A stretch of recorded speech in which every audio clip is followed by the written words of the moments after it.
Hola a todos y bienvenidos a otro programa de Con la lengua fuera. Que no, Javier, que no. Que nos vamos de la lengua. Ah, nos vamos de la Y lengua. hoy en Nos vamos de la lengua vamos a hablar de cómo acercarnos a las personas con cáncer. Cómo acercarnos, cómo comunicarnos, cómo tener empatía con este tipo de personas. Pues para ello tenemos a la doctora María Díez. ¿Y quién es María Díez? Hola, buenos días. Bueno, es un placer para mí estar aquí con vosotros. Soy psicooncóloga y soy especialista en psicología clínica y trabajo con pacientes oncológicos desde hace más de 30 años. Así que aquí estoy para intentar contestar de la mejor forma posible. Muy bien, pues sin más demora, si os parece, comenzamos con la primera sección.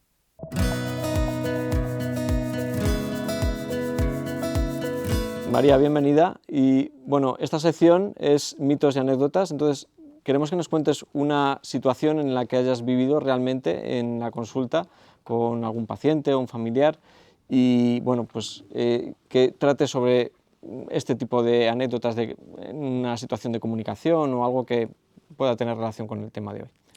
Bueno, pues se me viene a la cabeza una señora con un tumor de cabeza y cuello a la que la habían operado y, como sabéis, este tipo de cirugías producen deformidades importantes faciales, y venía a la consulta porque no podía soportar la presión que sentía del entorno por ser positiva. Todo el mundo le decía: tienes que ser fuerte, tienes que ser valiente, tienes que tener una actitud positiva, porque además cuanto más positiva estés, antes te vas a curar, ¿no? Que era lo impactante del mensaje.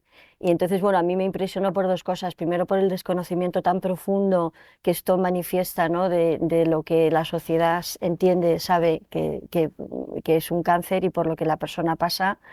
Y luego por el peso tan grande que tiene en nuestra sociedad hoy el tema de ser positivo, ¿no? Parece que con ser positivos lo solucionamos todo y tenemos muy poca tolerancia a la tristeza, a la rabia, a los sentimientos de impotencia, que son todos partes del proceso de adaptación a este tipo de deformidades y de cirugías y de tumores, ¿no? Entiendo que es importante en la consulta dejar al paciente primero expresarse y segundo que si el paciente necesita llorar, que llore. Sí, claro. Esto es importante. Claro, claro, el paciente tiene que llorar, tiene que despotricar, tiene que hacer lo que necesite hacer en cada momento. Eso es lo importante. Lo que no queremos es que se perpetúe mucho en el tiempo el llanto, la tristeza, la rabia, ¿no? Pero entonces para eso lo monitorizamos. Perfecto. Porque el impacto de recibir un diagnóstico de cáncer, por lo general, ¿cómo repercute en el paciente? ¿Cómo cae? Varía mucho dependiendo de las personas, según cómo cada uno haya afrontado otro tipo de situaciones difíciles en la vida, ¿no? De acontecimientos vitales. Pero la primera reacción suele ser una de incredulidad, ¿no? De shock. Esto no me pasa a mí, usted se ha confundido, doctor o doctora, seguro que no son los resultados de otra persona. Esa es la primera reacción inicial habitualmente, a no ser que haya habido una historia oncológica familiar previa, ¿no? que el paciente conozca. Y luego, bueno, pues pasa a sentir tristeza, rabia, impotencia, culpa, y esos son sentimientos que duran unos días al principio hasta que ya se confirma el diagnóstico y se hace un plan de tratamiento. Entonces la persona como que se pone las pilas ya para empezar y se centra en el tratamiento que tiene que recibir. Y a veces nos pasa porque nosotros del diagnóstico al tratamiento intentamos que haya muy poquito tiempo. Sí. Entonces, y para estos tratamientos hace falta apoyo, que el paciente tenga un apoyo. Y a veces las primeras visitas el paciente viene solo y nosotros le decimos lo de busca a alguien, ¿no? Ven con alguien. Porque a veces les cuesta tanto a los pacientes el contarlo para buscar apoyos y que venga alguien con ellos a la consulta. Hay todo tipo hay que respetar un poco, o sea, sí que es importante decir que vengan con alguien, pero también hay que respetar el que el paciente quiera ir solo. Personas que son más recelosas de su intimidad. Yo tengo una paciente ahora que no ha querido darle el diagnóstico grave a su madre, no lo ha querido compartir, ¿vale? Hasta que ha estado más malita. Entonces, dificultades con las que se encuentran son falta de apoyo familiar, sobre todo si ha habido historias previas de consumo de alcoholismo, tabaco, se sienten culpables y entonces no quieren ser una carga adicional a la familia, ¿no? Sobre todo cuando ha habido historias de alcoholismo. Luego, bueno, pues si no ha habido comunicación en la familia previamente al diagnóstico, pues también es difícil que echen mano ahora de la familia, ¿no? Si no ha habido relaciones familiares vinculantes, pues es difícil que haya gente disponible. Entonces el paciente tiene que actuar como él considere, como él necesite actuar. Si tiene que pedir ayuda, es importante que le apoyemos para pedirla. Y si no, pues tenemos que movilizar otro tipo de recursos de la comunidad que no sean la familia. Y en este sentido hay casos de que, aunque en un principio parezca que el paciente está pues, sin ese apoyo necesario, en el transcurso de la enfermedad, o bien bajo vuestra intervención o con el transcurso de los cambios del paciente, se van incorporando cuidadores o se arreglan situaciones familiares que al principio estaban rotas. Depende de si hay voluntad por parte de los dos. Es que yo he vivido situaciones en las que el paciente no ha querido bajo ningún concepto solucionar temas, pero en la mayor parte de las situaciones sí que muchas veces la enfermedad sirve para unir. Eso es, Sirve para unir cuando antes había unión, algo de unión. eso es. Tenía que haber algo de unión antes. También es verdad que puede servir para desunir si antes había mucha desunión. Pasaba en las parejas o en los matrimonios, ¿no? Que la preocupación no expresada muchas veces es que tengo miedo que este diagnóstico sea el motivo de mi ruptura matrimonial o de pareja y no tiene por qué serlo si antes ha habido una relación sólida. Partimos de una base y luego intentamos cambiar hacia el futuro y mirar hacia adelante. Entonces estás hablando de los cuidadores, que me parece que hay que poner también el foco ahí, porque muchas veces son actores importantes en todo esto de la enfermedad y necesitan también un apoyo y una necesidad muchas veces de que les atienda un psicólogo y alguien que les pueda orientar. Entonces, ¿cómo podemos mejorar eso? ¿Cómo podemos mejorar la comunicación entre el paciente y el cuidador? ¿O cómo podemos ayudar nosotros desde la consulta como oncólogos? ¿O qué podemos aportar en esta situación? Bueno, hay muchas preguntas allí, mentira. Sí, Así demasiada somos, Voy a ir por información. queremos partes. todo. Voy por partes. Pero bueno, primero, sí que para los familiares es una responsabilidad muy, muy grande tener que cuidar. A veces, y son los grandes olvidados, porque no les prestamos la atención que realmente requieren, ¿no? Nos centramos exclusivamente en el paciente. Entonces, tienen la responsabilidad de prestar cuidados médicos, atención médica, tienen sobre todo este tipo de pacientes, además, que a veces hay que curarles heridas en la cara que no es muy fácil hacer y no es fácil hacer, a veces es desagradable porque son heridas que desprenden olores fuertes o la misma deformidad, pues es difícil cuidar a una persona querida así, ¿no? Y luego tienen la responsabilidad también de prestar apoyo, que es la más difícil de todas, porque tienen también responsabilidades prácticas, ¿no? Del día a día, de cómo darle de comer, yo qué sé, ayudarle a vestirse, desvestirse, lo que sea, ¿no?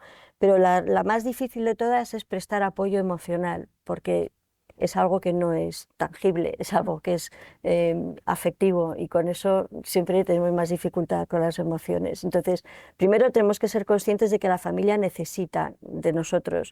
Segundo, hay que preguntarles qué es lo que necesitan a lo largo de todo el proceso médico también, porque sus necesidades también son cambiantes a medida que la enfermedad evoluciona en un sentido o en el otro, ¿no? Entonces hay que preguntarles qué necesitan, hay que darles información médica, es muy importante que la familia sepa y pueda anticipar siempre que se pueda qué es lo que va a ocurrir, qué puede esperar que ocurra para estar psicológicamente preparado para ello, ¿no? Hay que hacer reuniones familiares con o sin el paciente, siempre con el paciente informado de que se van a celebrar, pero hay que estar y hay que transmitir mucha disponibilidad, ¿no? ¿Cuántas consultas mínimo necesitas para intentar orientar? Varía, Depende de cada varía situación, ¿no? mucho, es que no puedo decir porque hay Pero un gente que mínimo de viene consultas, 2 o 3 2 o 3 veces veces. y hay gente que continúa viniendo en la etapa posterior a los tratamientos, durante la supervivencia. Lo digo porque es que muchas veces estos pacientes que vienen a radioterapia, vienen a otorrino, vienen a oncología, están muy saturados de consultas, entonces, claro, a veces es como demasiada consulta. Pero bueno, Pero intentamos aprovechar el sí. mismo día, ¿no? Para que no... Tenemos un mensaje, Lara, que va a aparecer por aquí, ¿no? Vendrá, Ahí ¿no? En debajo. algún sitio. Sí. No, ¿Qué es? queríamos decir que vamos a dejar un enlace a una guía de cuidadores que está supervisada tanto por sanitarios como por pacientes y cuidadores, ¿no? Porque nos parece muy importante el papel del cuidador y esa pregunta de quién cuida al cuidador. Exacto. O sea, que os dejaremos un enlace para que podáis Para verlo. ampliar lo que nos ha contado María. Bueno, hemos revisado la importancia que tiene el cuidador con los pacientes de cabeza y cuello. Insistimos y queremos remarcar que los cuidadores pueden ser pues, tanto familia como pareja, como familiares, amigos, compañeros. O sea, hay muchos perfiles que adoptan el rol de cuidador en un momento dado para un paciente. Pero ahora yo quiero cambiar de tercio y preguntarte, María, yo me entero de que una persona cercana a mí, me da igual que sea un familiar o un compañero de trabajo o un amigo, le acaban de hacer un diagnóstico, le acaban de diagnosticar de un cáncer de cabeza y cuello. ¿Cuál es la forma adecuada de acercarme a él? O sea, en otras palabras, me intereso mucho por él, le voy llamando, le voy ofreciendo toda mi ayuda, le voy animando de que esto no va a ser nada, va todo fenomenal, o me aíslo, no quiero molestarlo, quiero dejarle su espacio. O sea, ¿cuál es la manera adecuada de poder enfrentarme a esa situación? Esta es una pregunta muy típica del entorno social de los pacientes. O sea, gente que va a visitar, por ejemplo, cuando están ingresados, que van a visitarles y dicen, es que no sé qué decirle, ¿no? Y yo siempre les digo, bueno, pues dile de qué habláis normalmente, de fútbol, pues háblale de fútbol, o sea, porque el hecho de que esté enfermo no quiere decir que no le hables de fútbol. Entonces, lo primero que hay que hacer es preguntarle qué necesita. Yo, como amigo tuyo, me apetece estar disponible. Dos cosas, preguntar qué necesita y transmitir disponibilidad, lo primero, ¿no? ¿Qué necesitas? Si en algún momento necesitas hablar de cómo te sientes, si necesitas que te lleve comida a tu casa, si necesitas que me ocupe de tus hijos, o sea, cosas prácticas, o si necesitas sentarte a hablar y a despotricar un día conmigo, estoy disponible para hacerlo. Eso es lo más importante. Y creo que hay otra cosa muy importante que es muy frecuente hoy en día también, es que a veces decimos muchas tonterías. Bueno, eso Suele pasar. eso es Ah, sí. verdad, Podcast eso es pasa verdad. también. Aquí mismo, aquí mismo. En aquí este mismo. Y podcast. Sí. entonces a un paciente que a lo mejor se siente fatal y la gente le dice, pero si estás fenomenal, hombre, ¿no? Y entonces eso sienta fatal, pero fatal. Entonces tenemos que ser nosotros mismos cuando estemos con ellos. La gente se pone nerviosa y no sabe qué decir y a veces huyen y a veces dicen memeces o cosas que son... María, creo que es importante también normalizar la situación, que es decir, no meter más Justo. tensión a la que ya hay. O sea, No. a veces es normalizar, ¿no? Claro. Como si fuera una conversación Y me normal. gusta mucho lo de Normalizar, sí, pero- Normalizar entre antes, ¿no? comillas. O sea, Sí, justo, con normalidad, pero sin quitarle importancia o sufrimiento o dolor, porque cuando tú le dices a una persona, hombre, si estás fenomenal y el pobre está hecho polvo, pues lo que siente es que no te estás enterando de lo que yo estoy sufriendo. Normalizar me refiero a comportarte como tú te comportabas Eso. antes. O sea, no tienes que cambiar tu forma de comportarte con una persona por el hecho de que la hayan Sí, diagnosticado. sí, pero matizando, pero es que el matizando. sufrimiento no es algo que se expone, o sea, no se ve, ¿no?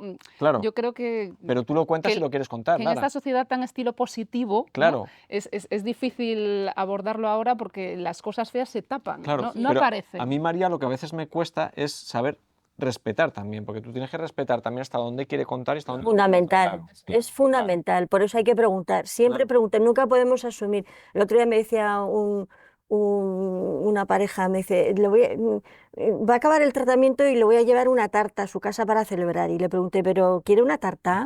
¿Y puede comer la tarta ahora con toda la boca llena de mucositis? Y me decía... Pues no se lo he preguntado, digo, pues más te vale que se lo preguntes porque a lo mejor prefiere unas flores, una planta o cualquier cosa, ¿no? ya. Entonces hay que preguntar siempre, nunca asumir. Lo importante que es la comunicación, ¿no? María, yo quería preguntarte, ¿cómo ves tú el papel de las asociaciones de pacientes? Bueno, yo creo que juegan un papel fundamental, ¿no? Precisamente para apoyar, es un recurso más de apoyo para aquel que lo necesite y que lo quiera. Allí se forman relaciones muy intensas porque están todos en el mismo barco, se entienden perfectamente y en entornos muy seguros, en los que es seguro expresar lo que uno siente, ¿no? Y saben que van a ser aceptados sin ningún tipo de juicio por parte de los demás y que además los demás es que lo están pasando o lo han pasado exactamente igual, con lo cual se intercambian muchas pautas de cómo gestionar las situaciones difíciles, ¿no? Pues yo creo que, si te parece, nos encantaría que dieras un único mensaje, un mensaje final, una recomendación pues a todos los oyentes que están escuchando este podcast, fundamentalmente pacientes, familiares, cuidadores, que se quede como la esencia, como tu última recomendación de tu paso por el programa. Pues yo les diría que intentaran empoderar al paciente siempre, ¿no? Que le dieran fuerza, que le dieran capacidad para, o sea, que creyeran en él o en ella, ¿no? que le hicieran partícipe de todo tipo de actividades en las que organicen, porque muchas veces también se les deja un poco fuera, no se les invita por si acaso, ¿no?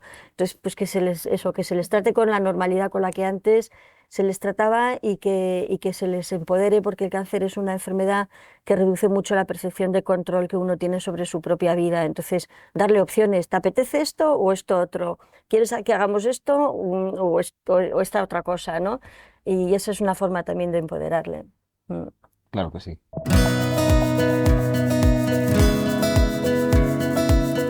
Pues esta sintonía es la del Minuto de Oro. Y hoy, ¿quién va a hacer el Minuto de Oro? Pues le toca a Javier. ¿Yo? Javier, Pues tiempo. cuando queráis. Tiempo. Vamos. Tienes un minuto. Bueno, pues en el programa de hoy hemos intentado revisar o enfatizar la importancia que tiene una buena comunicación con el paciente, cómo acercarnos al paciente, cómo aproximarnos a él, la necesidad de comportarse de una forma natural, de preguntarle, de decir qué le apetece o qué no le apetece y no dar cosas como totalmente preconcebidas. La importancia de los cuidadores de todo tipo, como pueden ser familiares, amigos, compañeros, pareja. Importante empoderarlos y darles el valor que tienen y cómo cuidar al cuidador. También hemos hablado de las asociaciones de pacientes, en este caso pues la APC, Asociación de Pacientes de Cabeza y Cuello, en la cual tienen un punto de apoyo muy importante muchos pacientes de cáncer de cabeza y cuello, en las que se pueden sentir cómodos, confortables y seguros. Y algo muy sencillo, es muy fácil o debe ser muy fácil o muy natural acercarse a un paciente que padece cáncer de cabeza y cuello simplemente siendo natural, comportándote igual que te comportabas con él previamente a la enfermedad. Perfecto, es lo que él va a Javier. agradecer. Nos hemos ido de la lengua otra vez. Vaya por Dios. Muchísimas Bueno, gracias, María. Muchas gracias, María, por venir. Gracias a vosotros. Y nos Nos vemos en vemos. el siguiente Nos vemos en podcast. el siguiente podcast. Muchas gracias.